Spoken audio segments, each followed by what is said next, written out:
तो पिछले दिनों मेरा मोबाइल चोरी हो गया और जिसने भी चोरी किया उसने मोबाइल के लॉक को तोड़ने की कोशिश की।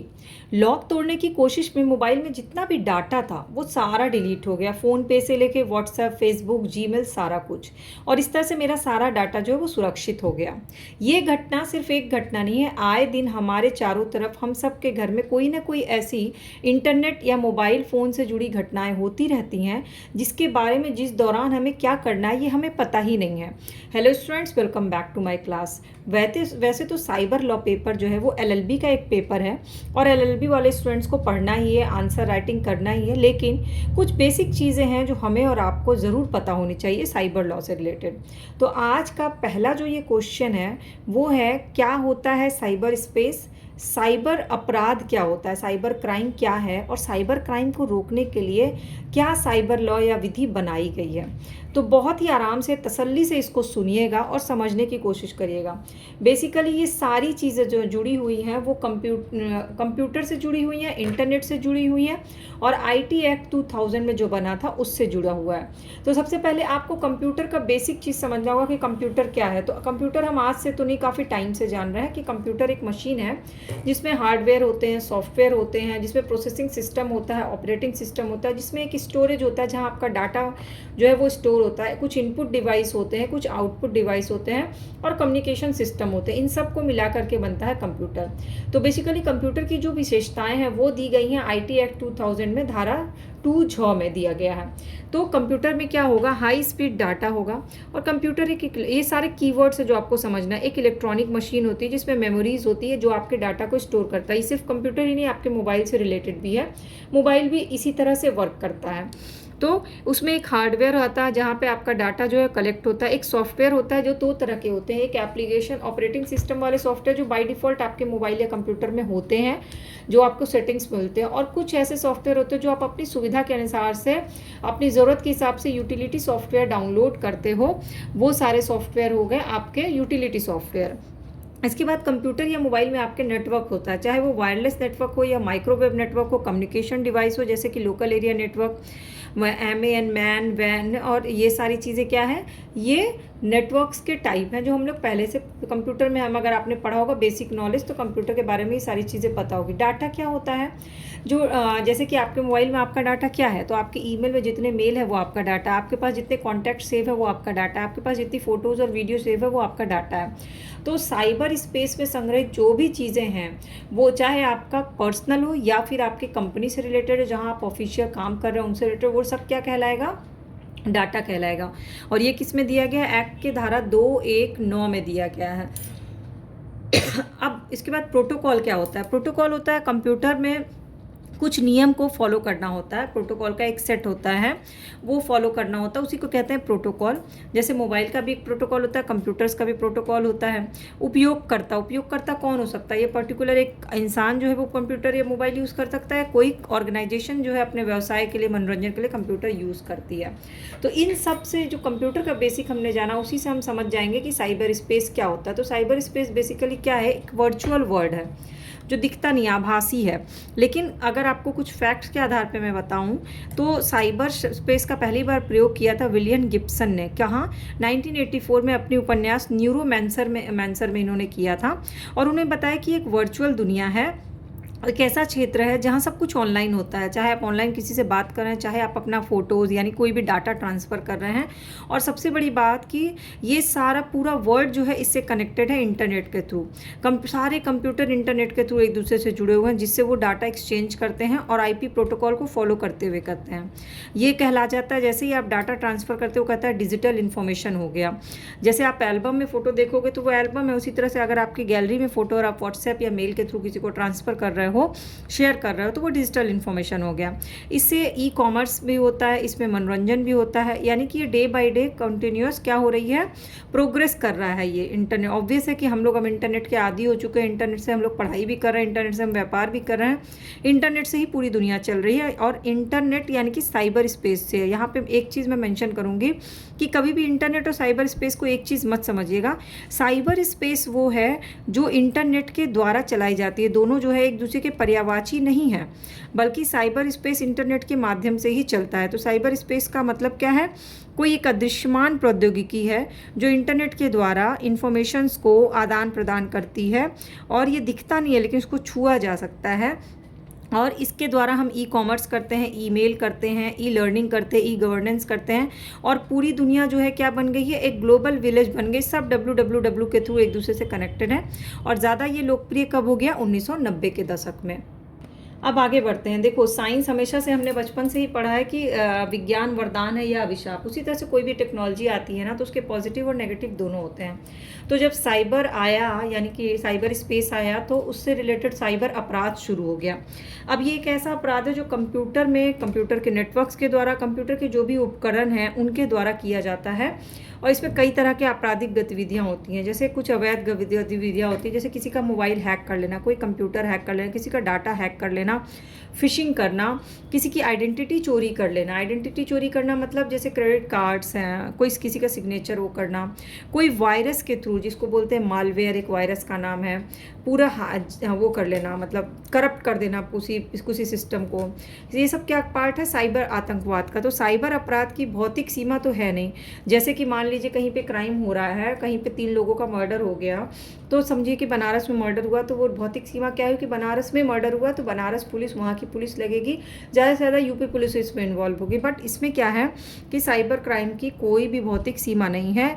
एक बंदा जो है वो ए जगह में बैठा है, बी जगह के इंटरनेट का इस्तेमाल कर रहा है और सी कंट्री में के लिए से रिलेटेड कोई क्राइम कर दे रहा है, तो ये दुनिया भर में फैला हुआ है। तो साइबर अपराध व्यक्ति, व्यवसाय, सरकारी संस्था के लिए एक गंभीर खतरा है। पर्टिकुलर एक व्यक्ति का भी अगर के साथ भी अगर हो जाता है, जैसे क्रेडिट कार्ड उसका लॉक कर दिया, कोई व्यवसाय के साथ ऐसा कुछ हो जाता है, किसी सरकारी संस्थान का साइट को वो कर दिया जाए, अगर क्या बोलते हैं, हैक कर लिया जाए, तो ये भी एक खतरा है। तो इससे क्या होता है? इकोनॉमिक नुकसान होता है, कई बार लोगों को, संस्थाओं को, प्रतिष्ठा को नुकसान पड़ता है, क्योंकि गलत आइडेंटिटी का इस्तेमाल करके गलत तरह से लोग इन्फॉर्मेशन फैला देते हैं।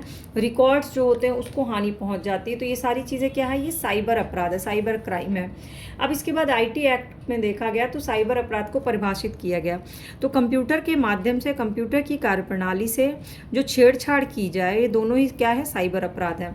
तो साइबर अपराध कैसे पता चलेगा? साइबर अपराध के कुछ भाग बांटे गए। तो बेसिकली इसमें 2 श्रेणी बांटी गई। एक तो कंप्यूटर पे हमला करना, जैसे कि कंप्यूटर हैक करना, एक कंप्यूटर, मल्टीपल कंप्यूटर को कंप्यूटर में वायरस डालना, जिससे कंप्यूटर जो है वो क्या हो जाए?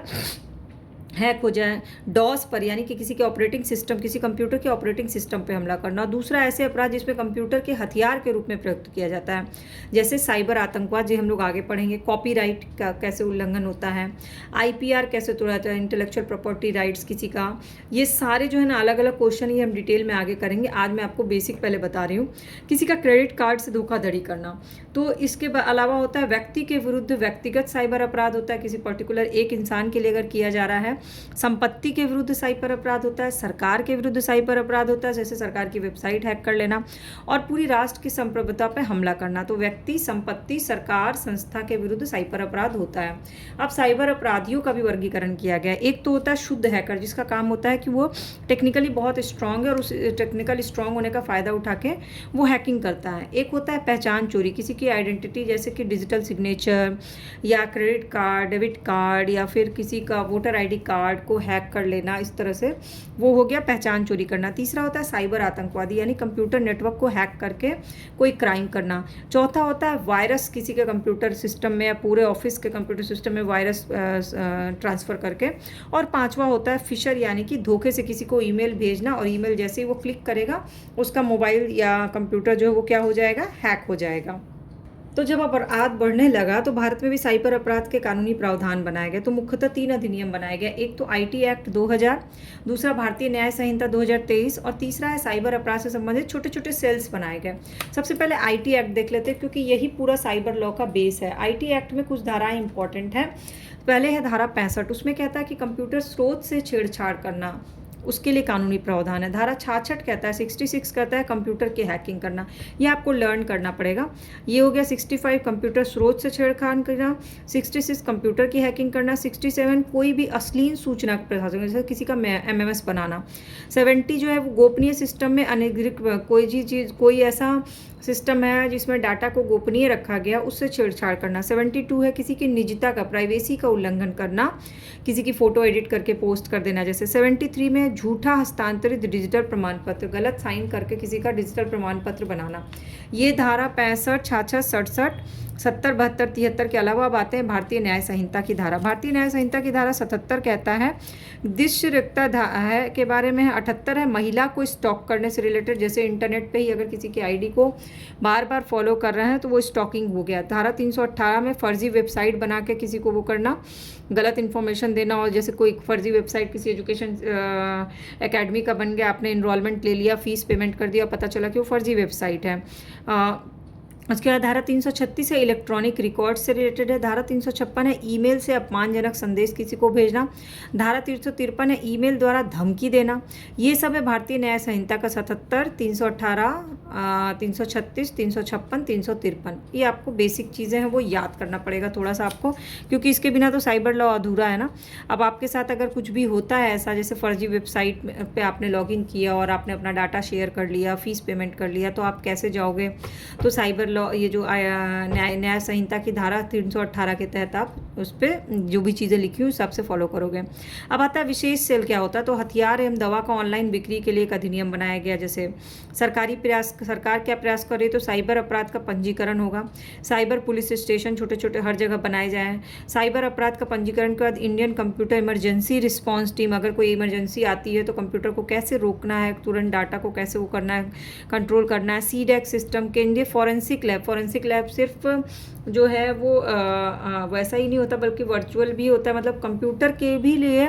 आपने अगर असुर एक सीरीज़ आई थी वो देखा होगा, तो उसमें आपने देखा होगा कंप्यूटर से रिलेटेड पूरा फॉरेंसिक लैब है।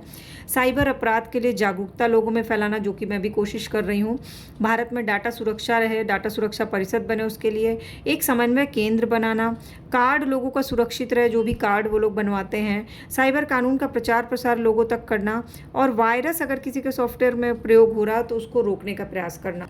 अब आता है साइबर लॉ या साइबर विधि। तो साइबर विधि एक ऐसी विधि है जो इंटरनेट और दूसरे संचार तकनीक से संबंधित राजनीतिक, आर्थिक, विधिक मामलों को देखता है, उसको कंट्रोल करने के लिए बनाया गया कि इंटरनेट का यूज़ करके, संचार की तकनीक का यूज़ करके अगर इन चीज़ों पे इफेक्ट पड़ता है तो इंटरनेट का दुरुपयोग करना, जैसे कि मनी लॉन्ड्रिंग करना, क्रेडिट कार्ड के साथ धोखाधड़ी करना, ये सब क्या है, इस सबको रोकने के लिए साइबर लॉ बनाया गया।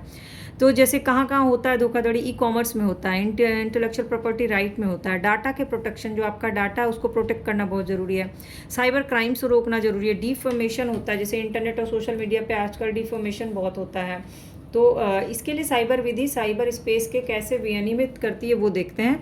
तो एक कानूनी ढांचा बनाती है। कानूनी ढांचा में क्या होगा, इलेक्ट्रॉनिक संचार होंगे, डिजिटल लेन देन होगा, लेकिन जो भी डिजिटल लेन देन, जैसे आप कहीं भी पैसा भी भेज रहे हैं किसी को, तो उसको कानूनी मान्यता मिलनी चाहिए। मतलब आपका क्रेडिट कार्ड, डेबिट कार्ड, जो बैंक जो है वो सब कनेक्टेड हो बैंक से। ये IT एक्ट 2000 कहता है, जैसे डिजिटल हस्ताक्षर उसमें आपका हो, इलेक्ट्रॉनिक रिकॉर्ड्स आपके वहाँ पर हों। साइबर अपराध रोकना और दंडित करना, साइबर स्पेस में होने वाले जो अपराध हैं वो सब अवैध हैं। अवैध व्यवहार को रोकने के लिए सिस्टम बनाया जाएगा, चाहे हैकिंग हो, चाहे डाटा की चोरी है, चाहे कोई वायरस फैलाए, चाहे कोई किसी की पहचान चोरी करे, ये सब दंडित होने वाले अपराध हैं। पर अब दंडित करने के लिए पहले पकड़ना तो पड़ेगा ना, उसके लिए एक सिस्टम बनाया गया। डाटा की गोपनीयता को सुरक्षा करना, जैसे कि डिजिटल पर्सनल डाटा, आप फेसबुक और सारे सोशल मीडिया पे अपना सारा पर्सनल डाटा डाल रहे हैं, तो उसके लिए digital personal data protection act है। तो जैसे कि आप मेटा का भी देखते होंगे ना, और यूट्यूब पे भी आता है, उस तरह से कॉपीराइट एक्ट आता है। तो गोपनीयता का मौलिक अधिकार के रूप में सुरक्षित किया है कि आपका डाटा जो है वो गोपनीय रहे, अनटिल आप लोगों से शेयर नहीं करोगे। तो केवल वैध उद्देश्य के लिए डाटा को एकत्र कोई कर सकता है, कोई कारण हो तभी कोई डाटा आपका इकट्ठा कर सकता है। डाटा को कैसे यूज़ करना है, वो आपका अगर डाटा यूज़ कर रहा है तो आपको ये इन्फॉर्मेशन देना ज़रूरी है कि जैसे मेरी कोई वीडियो है, मेरी कोई वीडियो को कोई यूज़ कर रहा है, तो मेरे पास इन्फॉर्मेशन आनी चाहिए कि वो मेरी वीडियो को यूज़ कर रहा है। अगर हमको बिना बताए करता है तो वो क्या है, मेरे डाटा का मिसयूज़ करना हुआ, यानी कि वो क्राइम हो गया। डाटा उल्लंघन की स्थिति में रिपोर्टिंग करना, अगर ऐसा कुछ होता है तो मैं क्या करूँगी, रिपोर्ट करूँगी। तो ई कॉमर्स और ऑनलाइन व्यापार, जैसे अमेज़ॉन पे आप शॉपिंग करते हैं तो उसमें क्या होगा, उपभोक्ता के संरक्षण का अधिनियम होगा। ऐसा नहीं कि उपभोक्ता ने 2,000 का पेमेंट किया और उसने हमारे अकाउंट से 20,000 काट लिया। तो ऐसा कर रोकने के लिए उपभोक्ता संरक्षण अधिनियम में वैश्विक और क्षेत्राधिकार संबंधी मुद्दे, तो साइबर स्पेस की प्रकृति ही सीमाहीन है। साइबर स्पेस तो पता है ना कि ये भौतिक सीमा के अंदर है ही नहीं, लेकिन इसके कानून का क्षेत्राधिकार सीमा से बंधा हुआ है। इसके लिए अंतर्राष्ट्रीय संधि की गई, समझौते किए गए ताकि इन प्रॉब्लम्स को सॉल्यूशन निकाला सके। तो बेसिकली निष्कर्ष क्या है कि साइबर विधि एक पुल है जो अमूर्त, जो दिखती नहीं है साइबर स्पेस में, वहाँ सुरक्षा, विश्वास, जवाबदेही और न्याय सुनिश्चित करने की कोशिश करती है। अब आपको क्लास कैसी लगी कमेंट सेक्शन में बताइएगा और सब्सक्राइब या फॉलो बटन क्लिक करके बेल आइकन को प्रेस कर लीजिएगा।